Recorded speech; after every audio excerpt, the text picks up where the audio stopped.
Hi everyone. So for my permaculture project, I'm just gonna do a quick house tour or a garden tour of the design that I've thought of, and I'll go through all the different spots that I would like to see in the future. And so yeah, let's get to it. I'm just gonna switch this around.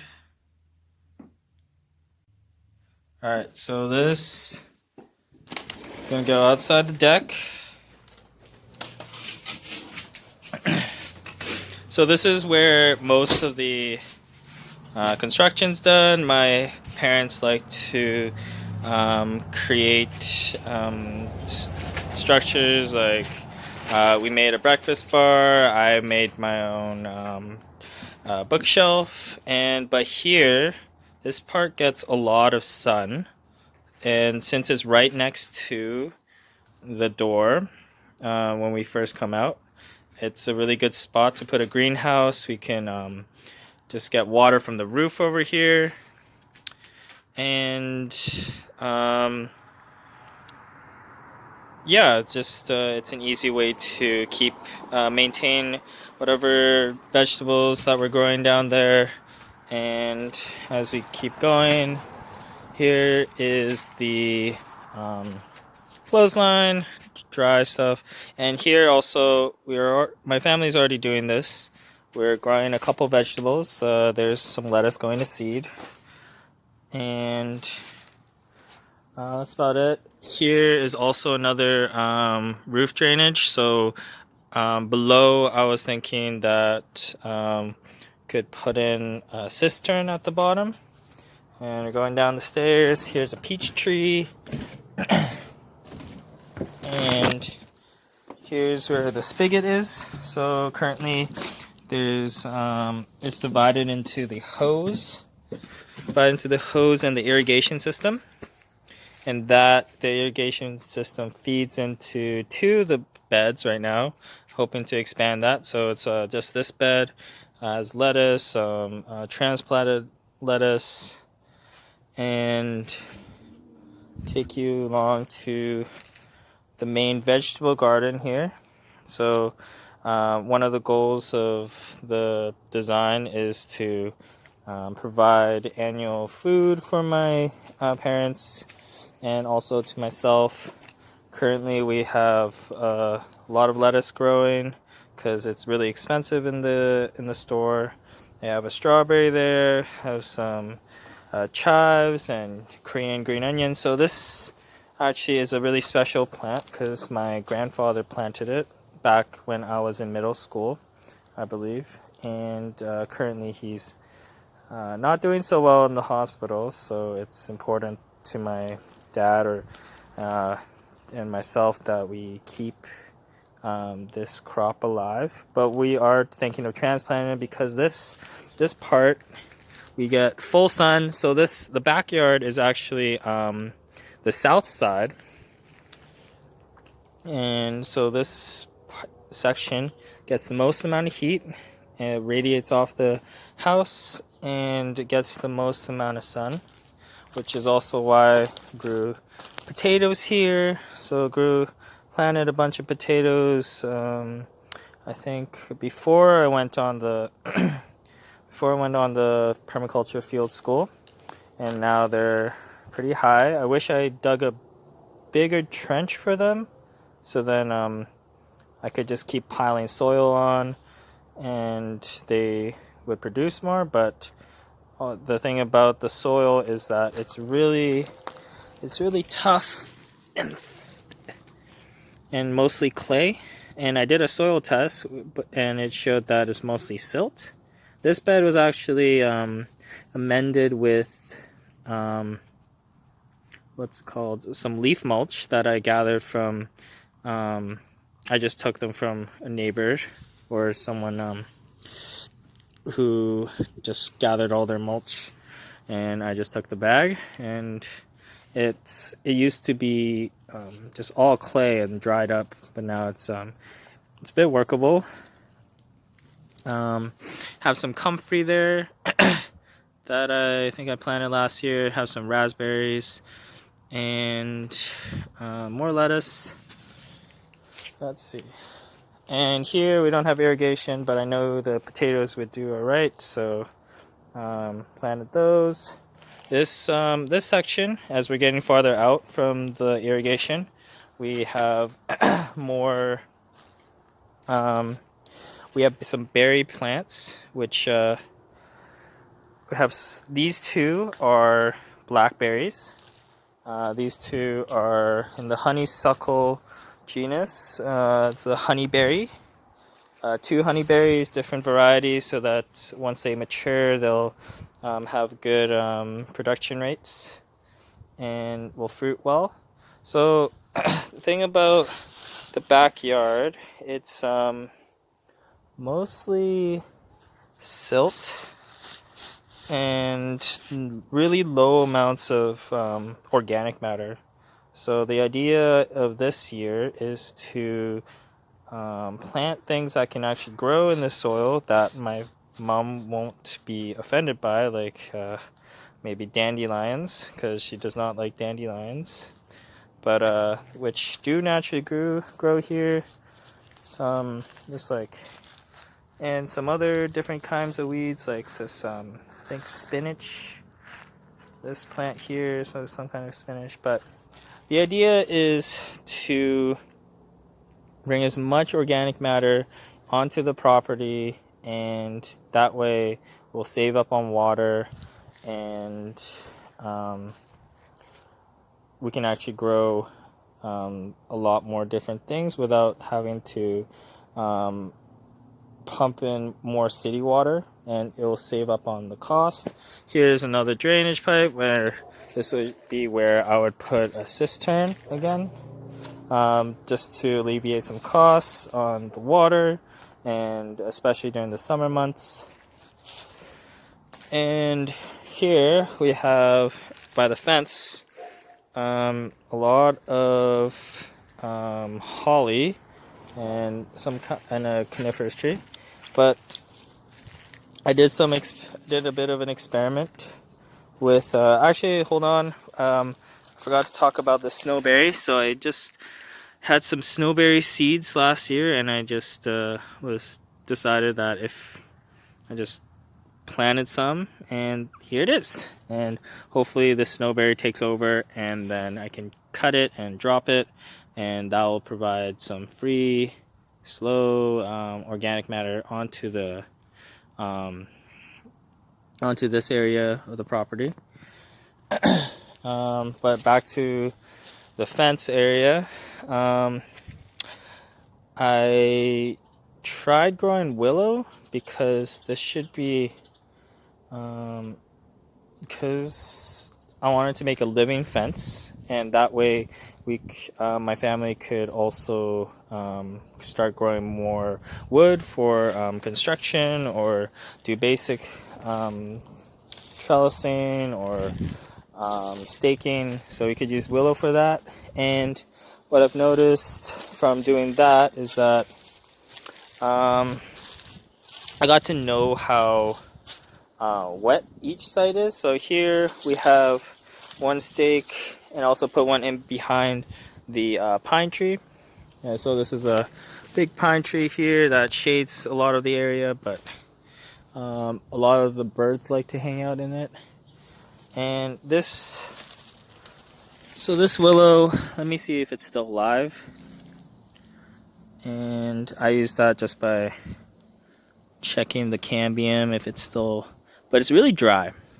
So here there's a lot of mulch. Not that much, because we've been using it for the paths in the vegetable gardens. But yeah, it's still really dry, low organic matter, has a lot of ivy. But here, this actually goes into a bit of a depression, so I'm guessing this part had a bit more water when I planted it, and this willow's barely surviving, but I think it'll do better next year. once the roots are more established.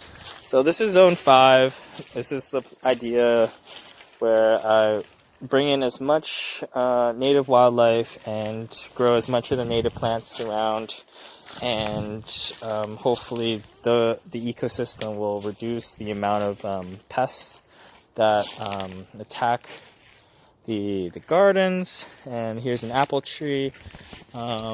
Here's I think this is a bird cherry, I believe, which is really tall and also shades the garden. And yeah, most of this is zone 5. And here is a pine tree that I gather the sap in, and I usually use the sap as to cleanse my mouth. If it's just like mouthwash here. This is a pretty handy tree. This is, I think it's a plum tree, and since it grows a lot of new shoots really easily, and some of them are really tall. They're just tall and straight.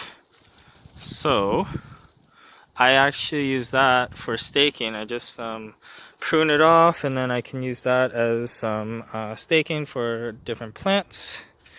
And I usually just stick random trees too, and see if they grow. These are some elderberry that is actually from the front yard that I planted a couple years ago. And then as we keep moving along, this is the compost area. And one thing about the idea of bringing organic matter, we just need a space to put it all. So I was hoping to clear a lot of this, I think, St. John's wort. It's also an invasive species, invasive garden plant, and just place it all here.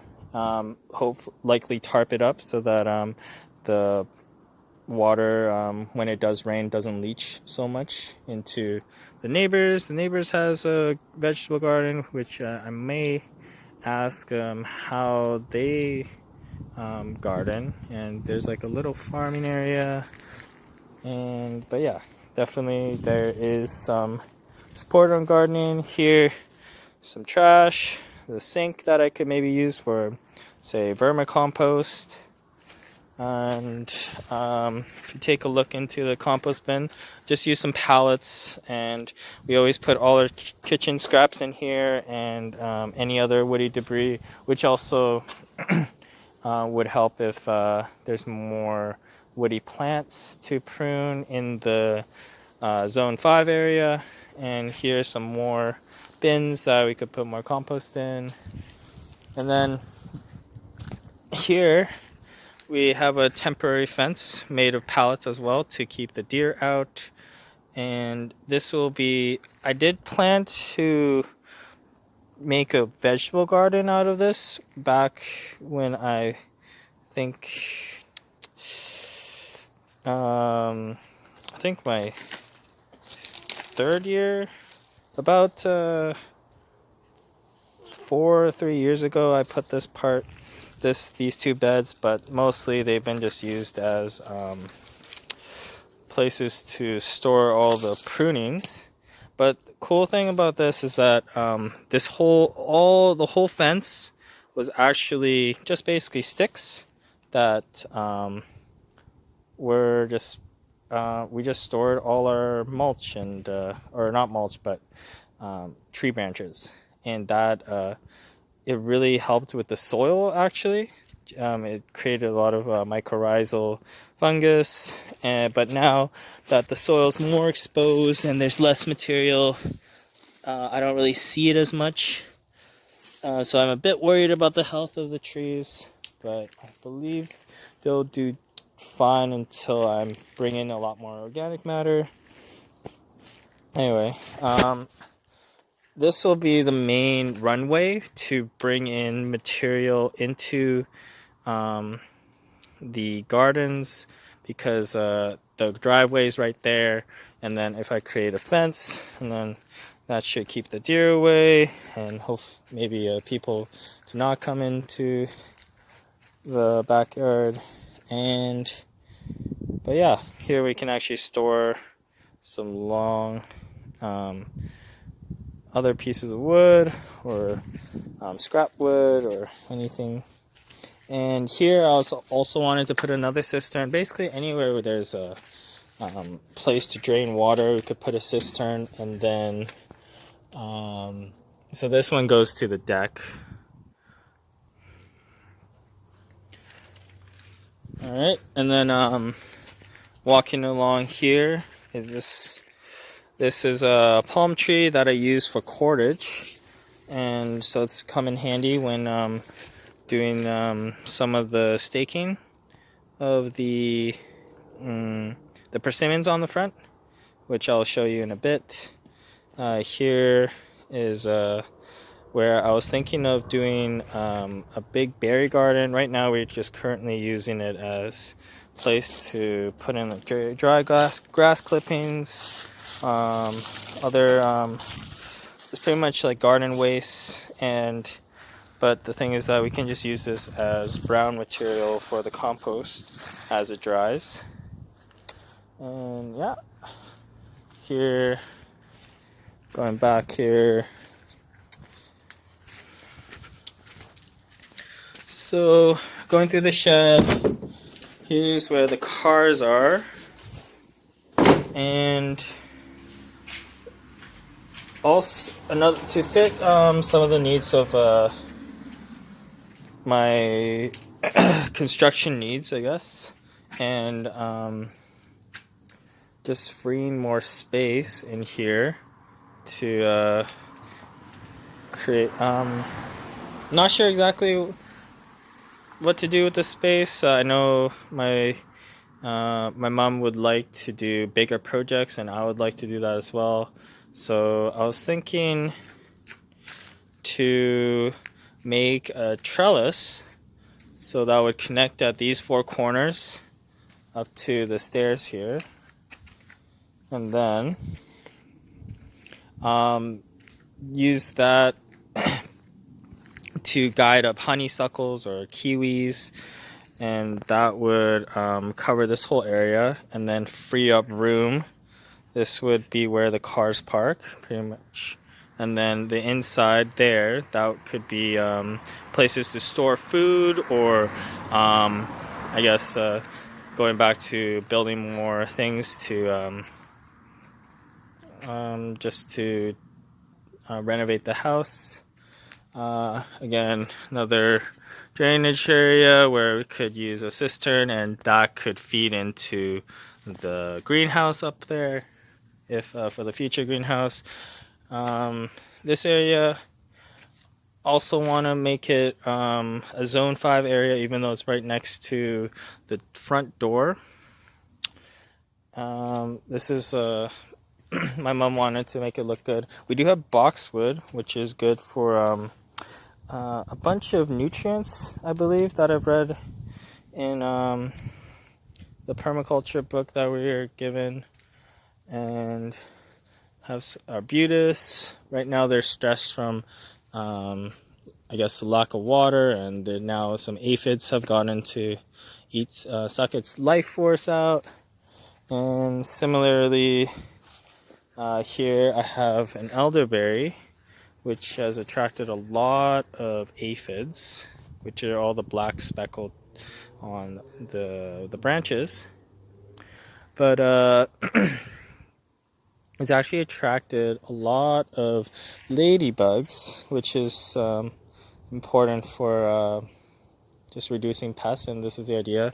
There's even a wasp coming around, and hopefully all these natural predators just reduce pests, and the native plants can sort of be sacrificial plants, or just support the whole ecosystem.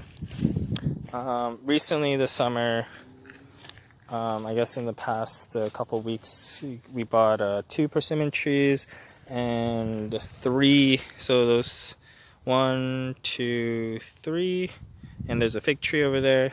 So we planted them.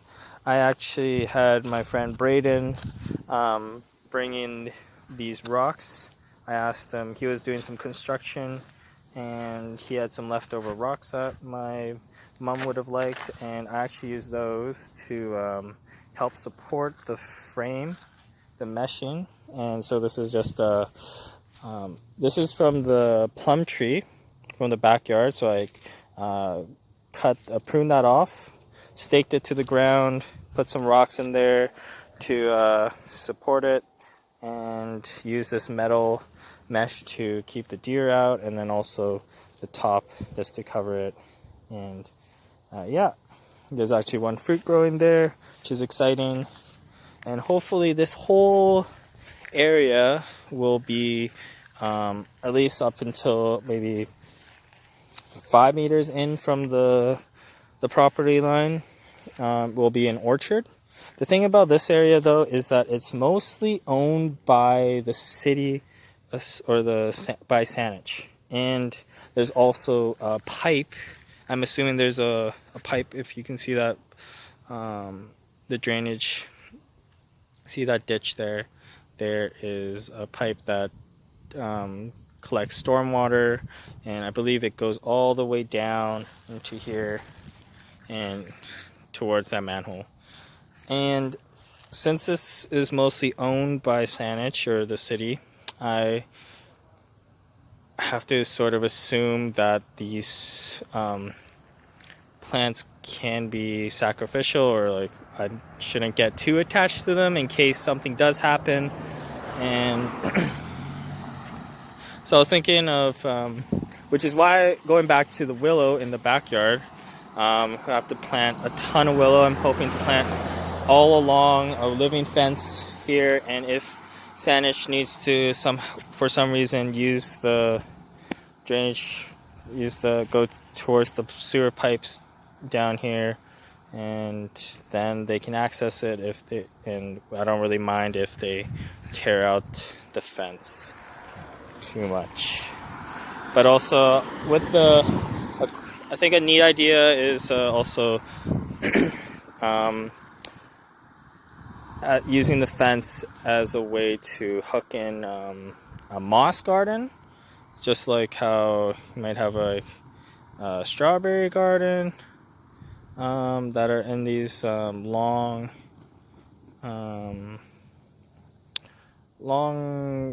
pots. I was also thinking of just supporting some moss to absorb some of the toxins from the cars, and also any air pollution, and then anything that comes around here will have less heavy metal poisoning or contamination. Here, same thing, more metal meshing, but these are really small persimmon trees that we cold stratified. And all along here I have some willow, and back here are some blackberries, which is basically, this area is a willow farm, and also some sweet blackberries which are just coming life. And yeah, they're just climbing up the tree. There's a maple tree over there, not big enough to really collect sap from if it's winter time, but this is the start of the living fence. That so the reason why I couldn't just put it straight away is it likely wouldn't have worked, even though I wanted to just give it a try, because it's just so hot here. This is the north side of the property, but it's really open. I checked the Saanich maps, or the sun map, or and it told me that the angle during the summertime was around 70 degrees at noon. So then that keeps the front yard really hot, because there's no real shade from the house. but it gets down to around, I think, 20 degrees during the winter. So then around here it would be shading half the front yard. Then if we walk over here, there's a little fence that my mom and I made. So this is sort of a compromise to I've been more willing to do some of these smaller projects because it gets my mom motivated and thinking, and just to keep herself busy, but also get more interested in gardening. And here we have the hose that wasn't here before, which will feed into all the trees and orchard area. And this, I think in my design, I was hoping to put a pond here, and around this size, maybe it's around 6 meters, I believe. So we put a pond here, and then since this area slopes down from west to east, it goes, and then it just continue down towards the edge, and birds bringing more wildlife and more nutrients to the front yard. And then this middle area would be where I would put another vegetable garden, because it's right next to the front house, or the front entrance. And then it would be easy for my parents to just check up on the garden, and also there would be a pump to irrigate the garden from here, or even putting a cistern. I was hoping to put a cistern right next to here to check it out, and we just have to check it, make sure it's not clogged or anything bad happens with it. So yeah, there's some Daphne, some other garden plants that my mom wanted. And going back to here along, I was thinking of putting more culinary plants, a mix of, say, rosemaries or lavender, and just to decorate the path that goes into the house. And then maybe even just grow some more fruits and vegetables. It's really, I just likely will mix and match a lot of different plants onto the front yard and even the backyard to incorporate medicines and just any kinds of food. So here, soil isn't too good, but we've been using the lawn clippings or grass clippings, and it's held some of the water back, kept the soil cool, but also put in put a mulberry cutting in. I don't know if it's alive. I don't think it is, but hopefully it grows when the fall kicks in and there's more water. But yeah, overall, this is the basic idea. Basically, zone 1, a house, to the vegetable garden, and then all around the perimeter would be trees, a living fence, and more berries. And along here, more of a native plant garden, and just sparse out as much biodiversity as possible and produce as much food. But the site is less, I think it's about less than it's about 1/100th of an acre. So then it won't create too much food, and that is and so the goal there is to produce about 10% of my parents' food, which will keep them more healthier and try to get them more active and appreciate plants more. And just try to reduce the cost on food for my parents, just shift their resources into renewables or high quality foods. And yeah, oh yeah, it's if I do free up the space of the garage, then we could put in more tools and other needs for building the if any more tools for maintaining the house. Here actually, this is the leftover palm tree